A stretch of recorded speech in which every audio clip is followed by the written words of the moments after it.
Vous avez la première partie de cette édition. The measures taken by government for drinking spots and restaurants to be closed by 6 p.m. seem to have been received by people directly concerned in Douala with a pinch of salt. While some are scrupulously bowing to the new rule, others have chosen to go against the law. Our Littoral Regional Correspondent Alphonse Abongwa Achu went finding out. His report. On doit déjà arrêter pour un discours président, un discours du Premier ministre qui est passé hier, avec au moins 24 heures. Elle-même, elle est OK, elle a OK, monsieur, je vous en prie. There is friction between this bar owner in Aqua and the law enforcement officer. It was above 6 p.m. and his drinking spot was still open. Il n'a pas le droit de sceller. To him, he is not in contravention of the law. The law only says bars should be closed at 6 p.m. and must not be sealed by forces of law and order. Change of location. We are in the student residential quarter, Ange Raphael. This woman has been smuggling beer to her customers from her bar. She is aware it is not right. The law enforcement officer says, sorry, you have violated the Prime Minister's order. After pleading frantically and effortlessly, off she goes with the officers to explain herself at the police station. Several bartenders at the famous Dedo Rue de la Joie, however, chose to shut down, yet die-hard Cameroonian consumers of beer still devised new ways to gather in the evening around their bottles. Who is selling to them? Don't ask me. Despite all this, the general tendency in Douala is that most bar owners have respected the decision to shut down at 6 p.m. In the restoration sector, several restaurant owners on their part chose the semi-open door strategy to serve the customers who cannot resist eating in their restaurants even if it means violating the law. At a period like this, when the entire nation has launched an onslaught against the rapidly spreading coronavirus, it is obvious that die-hard consumers of alcohol and night outings are still to come to terms with some of the measures. Elsewhere, the population of Marwa in the Far North region have also begun respecting the measures to prevent the propagation of the COVID-19 virus in Cameroon. Schools are closed, travel agencies scanty, markets dotted with security forces, and the population is making efforts to practice the basic hygiene rules.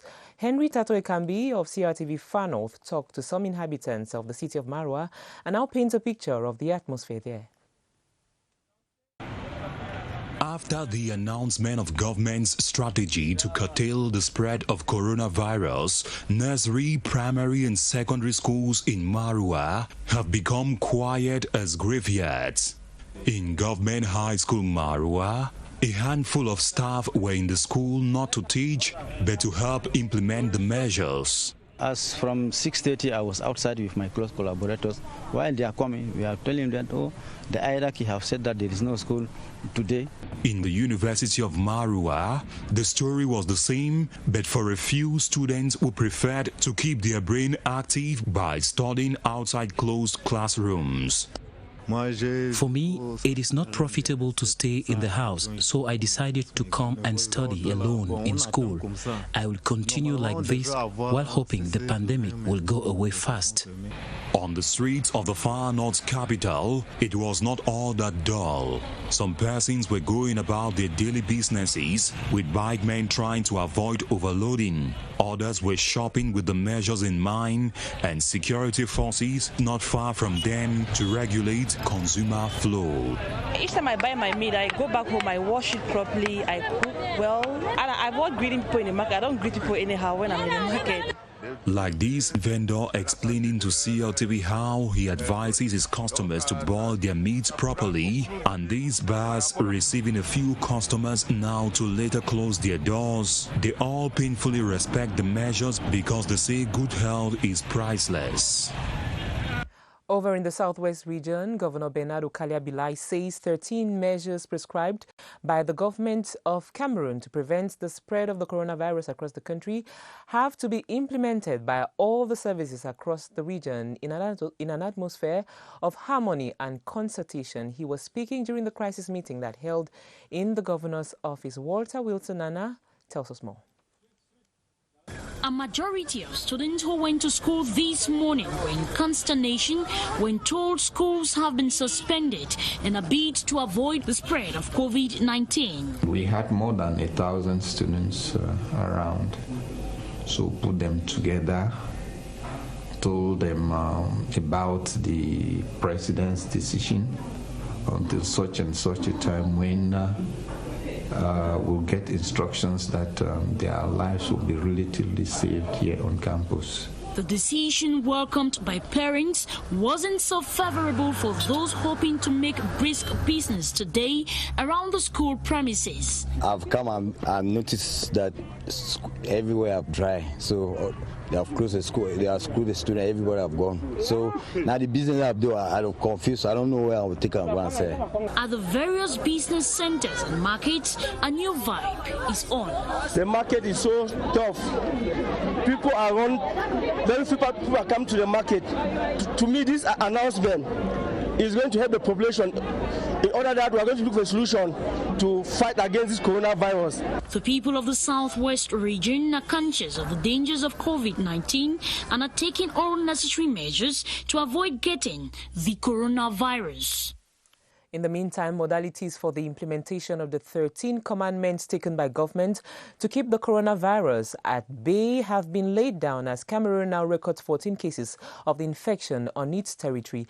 The information was disclosed yesterday in a press event granted by Public Health Minister Dr. Manauda Malachi. Following the instructions of the President of the Republic, Paul Biya, the Prime Minister, head of government, yesterday chaired a restricted interministerial meeting to determine the modalities for the implementation of the measures taken in the fight against the spread of the COVID-19 pandemic in the country. Here now is the Secretary General in the Ministry of Public Health, Mrs. Sinata Kulashiru, with an explanation to why the number of infections are scaling up. She was guest on the 7:30 News yesterday. I think the rapid rise, as you say, may be due to the surveillance techniques that we've put in place, to the different strategies that we've been using in terms of surveillance, in terms of contact tracing, and that is why it's not as such an increase, even though it's an increase, but I think the contact tracing, which permits us to identify the cases who have been in contact with the imported cases, can actually be one of the reasons why we are having increased cases. And it is certain, as it evolves, I will not be surprised that by the end of today you hear that we have even more than 13 cases.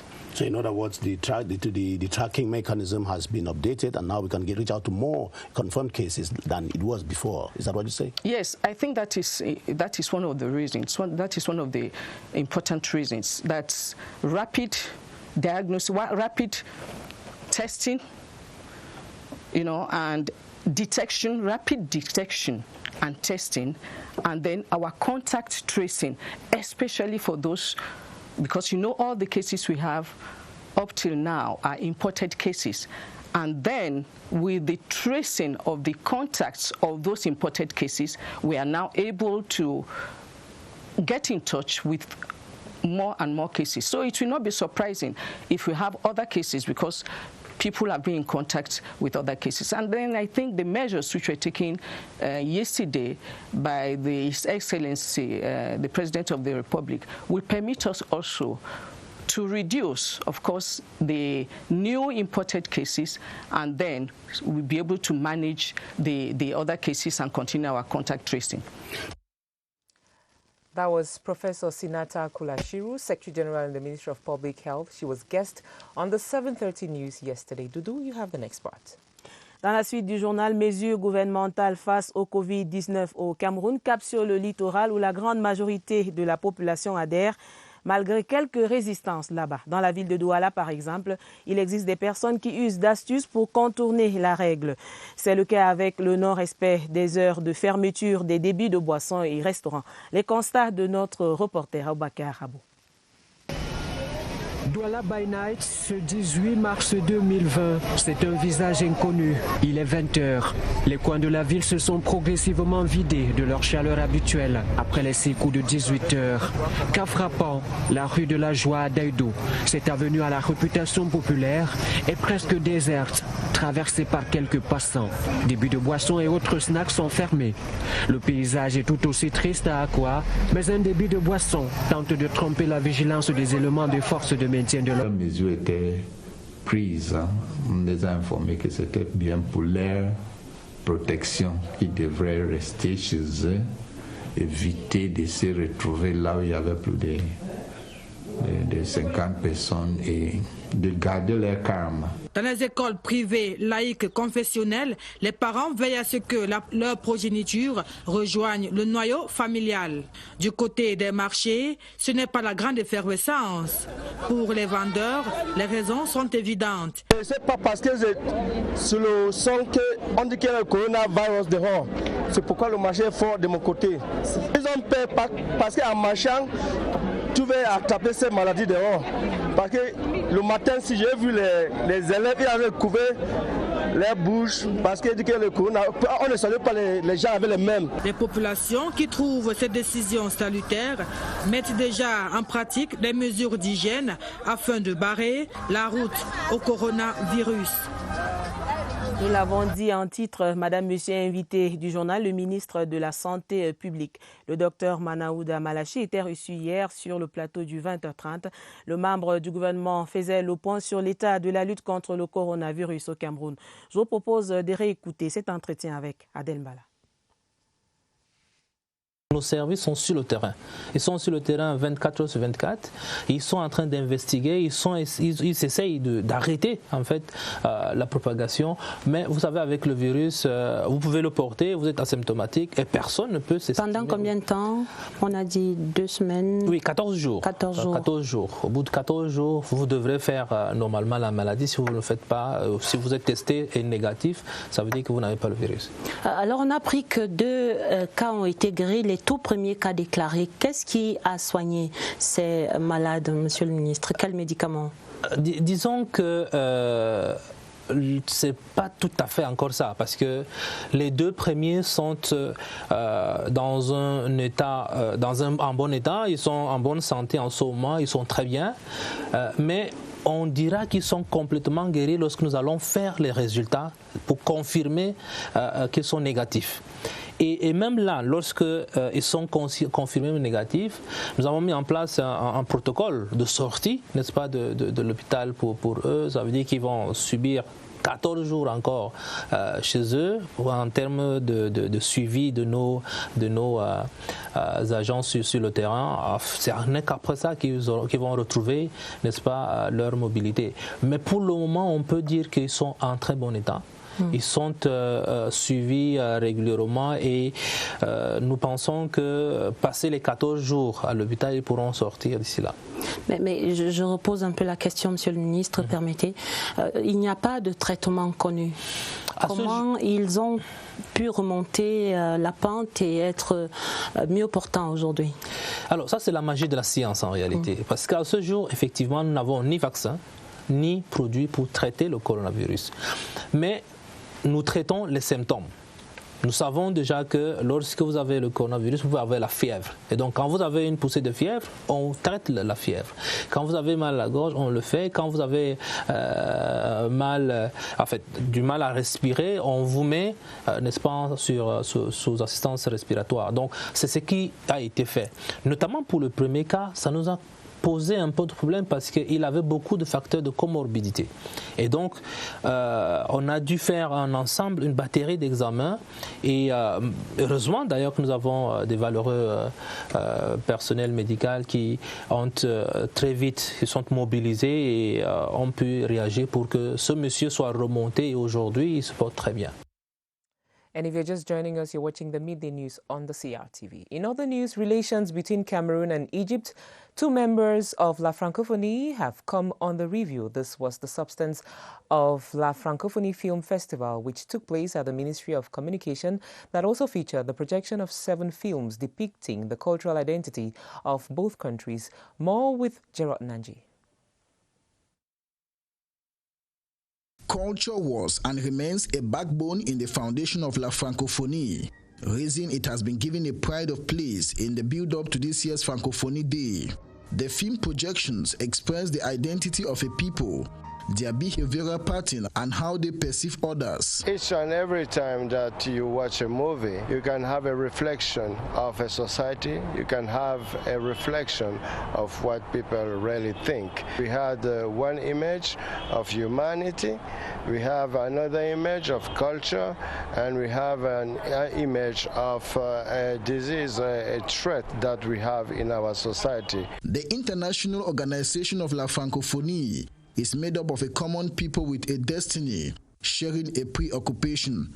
To show the Cameroonian people what Egypt is about. I think that we've seen in the first movie called Civilization of Egypt. I mean, you've seen recent and ancient culture of Egyptians. I mean, you've seen all aspects. It's a very good idea to present our culture to the Cameroonian people, to know more about the space that we are sharing together, which is Africa and the Francophonie. Besides the spectacular film festival, other activities are programmed ahead of the celebration scheduled for March the 20th.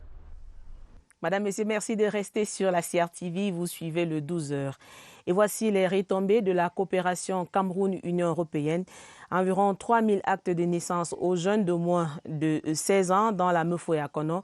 Principaux bénéficiaires, les enfants des localités de Bikok et Ngoumou. D'autres précisions dans ce reportage de Mirabel Tala. C'est la ville de Ngoumou qui a eu le privilège de donner le ton de la facilitation de l'établissement des actes d'état civil dans la région du centre. Le lancement du projet PASEC-CE, entendez plan d'action solidaire pour la modernisation et la vulgarisation des services d'état civil dans la région du centre, vient répondre à une préoccupation majeure dans le département de la Mefoué-Akono, celle de l'absence de carte d'identité, d'actes de mariage et d'actes de décès dû au manque d'actes de naissance. Je voudrais dire toute notre fierté d'accueillir ce projet ici en Ngoumou aujourd'hui, puisque sur les 360 communes du Cameroun, nous avons été retenus comme commune phare pour le lancement de ce projet. Financé par l'Union européenne et mis en œuvre par l'association SADEL, Solidarité active pour l'action humanitaire et le développement local, le dit projet va durer 20 mois selon les textes en vigueur. Nous avons 3 grands volets. Le premier volet concerne effectivement la sensibilisation dans les différentes communes d'intervention. Le deuxième volet va consister au recensement des cas. Et le dernier volet mener un grand plaidoyer pour qu'on parte du traitement analogique des faits d'état civil au traitement numérique. Autre bénéficiaire concerné, la commune de Bikok, également touchée par ce phénomène. Heureusement, le projet PASEC-CE entend contribuer de façon significative et de manière durable au renforcement de la gouvernance transparente des faits d'état civil. Entrepreneuriat féminin au Cameroun, l'agente féminine engagée pour l'autonomie financière. Les femmes du réseau des entrepreneurs Nord-Sud à Soa visitaient il y a quelques jours une usine de transformation du manioc. Il est question de s'inspirer et de s'approprier des techniques de fabrication à base de ce tubercule. Michel Renaud, Oanja. À Ongandi, dans l'arrondissement de Soa, le manioc est une denrée prisée non seulement pour la consommation, mais aussi pour la transformation.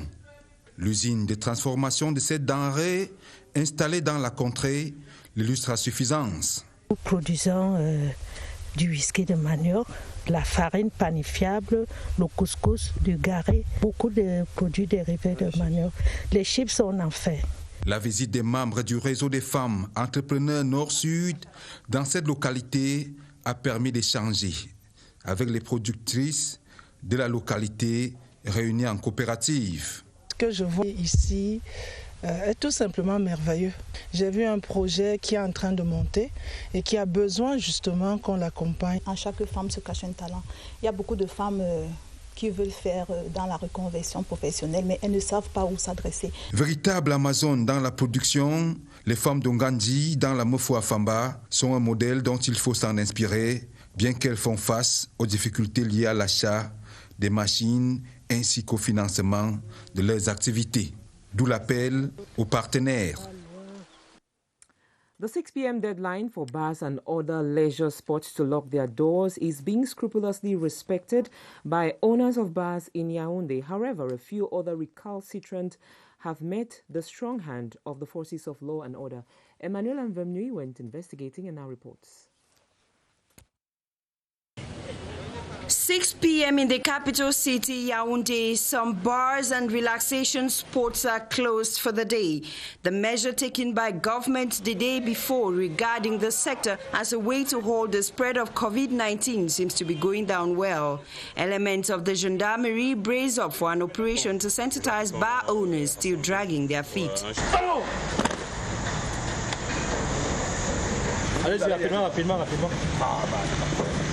From Emia Junction to Melen, then the famous mini-firm Comcana and Madagascar, the measures to lock up bars and leisure spots at 6 p.m. has been generally respected. I am at the heart of mini-firm, one of the streets in Yaoundé reputed for the high concentration of bars and other relaxation spots. It is exactly 8 p.m. and close to 90% to 95% of bars have shut down their doors to respect the governmental measure that tells them to lock up their bars as from 6 p.m. A few others who were still spotted here and there are being told that it is for their interest that bars should be kept closed. Elements of the National Gendarmerie are on the field to first of all sensitize the population on the need to keep away from such bars and crowded areas, and secondly, to respect the governmental measure which aims at halting the COVID-19 spread in Cameroon. Elsewhere around the Yaoundé Sports Complex, this Billy joint, regrouping more than 100, gets the attention of the gendarmes. They have dispersed the crowd and explained to them why they need to avoid crowded areas, especially as from 6 p.m. In Baladeu, the DO of Yaoundé 1, Cosmas Nama, has met open bars 2 hours after the 6 p.m. deadline. Tempers flare. Monsieur, ne me filmez plus. Ne me filmez plus. The DO, accompanied by the forces of law and order, are sending the drinkers home, yet none wants to comply. The recalcitrant bar owner is whisked away. The curiosity here is that some lock up their doors but stay outside drinking. To them, their bars are locked. The officials and forces of law and order are telling them that locking up their bars equally means going home.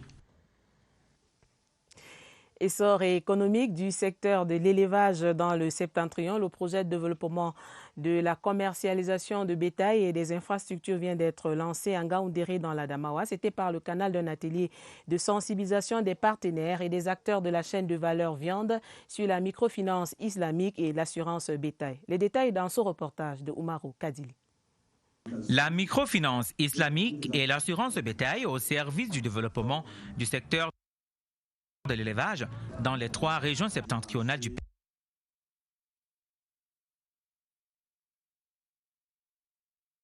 pays. Les partenaires et acteurs impliqués dans la chaîne de valeur viande saisissent la balle au bond. C'est un nouveau produit. Ça va permettre aux éleveurs de ne pas perdre beaucoup de cheptels comme on a perdu dans le passé. L'espoir est donc permis grâce à ce projet de développement de la commercialisation de bétail et des infrastructures d'élevage. Le PDCOBI est un projet qui vise donc l'amélioration des conditions de vie des populations des régions de l'extrême nord, du nord et de la Damawa, pour améliorer le commerce intérieur et régional par des bonnes pratiques de production, de santé animale, de transformation. D'une durée de 5 ans, le PDCOBI, dans son implémentation sur le terrain, va être axé sur 3 principales composantes. Une composante A, qui est la construction des marchés et des infrastructures d'élevage. Une composante B, qui est l'appui aux organisations institutionnelles dans leur renforcement de capacité. Et une composante C qui est dans l'accès à la microfinance islamique et à l'assurance bétail, qui est une innovation du projet. Et la dernière composante qui est donc la gestion et coordination du projet. Le projet est ainsi placé sous tutelle du ministère de l'Élevage, des Pêches et des Industries animales. Et l'atelier de Ngaoundéré, de par son contenu, a posé les bases de cet idéal pour le développement des productions et des industries animales. And here we are in our magazine page. Authorities of the Port of Douala are doing everything to ensure that container ships do not spend more time at the buoy base, contrary to reports from detractors. This is because they consider container ships the pillar of any country's economy. In our magazine page today, we shall be discovering the buoy base at the Port of Douala. Scholar Maloke of CRTV Littoral took a trip into the sea and now tells us more. Object that floats in water. It is used in the middle of the seas as locators or as warning points for ships. There is also this area known as buoy base, which serves a particular purpose other than the ones listed above. It is an area where any boat which comes to a country has to be while waiting for authorization to enter. Vessels which anchor here are safe because of the presence of armed security teams. Whenever it has a pass to leave the buoy base, a captain and a pilot boat is made available to welcome it. Though vessels like fuel tankers can spend longer time at this buoy base of the Port of Douala, others are treated as priority for a purpose. Here at the Port of Douala, container ships do not stay long at the buoy base because it is the life of an entire country. We are lucky here because the sooner the container ships are emptied, the circulation becomes fluid. It should also be mentioned that there is a procedure to follow before a ship can be allowed to berth in the port. When a ship is coming into a country, it has a representative or shipping agent who negotiates with authorities of the port to reserve space for the ship to berth. Presently, there are so many ships that want to berth at the Port of Douala. Authorities of the Port of Douala have taken all necessary measures to ensure that ships anchored at the buoy base are guarded by the National Marine and the ship can stay there for any length of time without paying a fee. Et voilà qui met fin à cette édition du 12h sur la CRTV. Madame, Messieurs, merci de votre très aimable attention. Restez sur la CRTV, nos programmes se poursuivent. Excellente journée à vous. Phil Tabel, à demain 12h. Have a great day. See you tomorrow.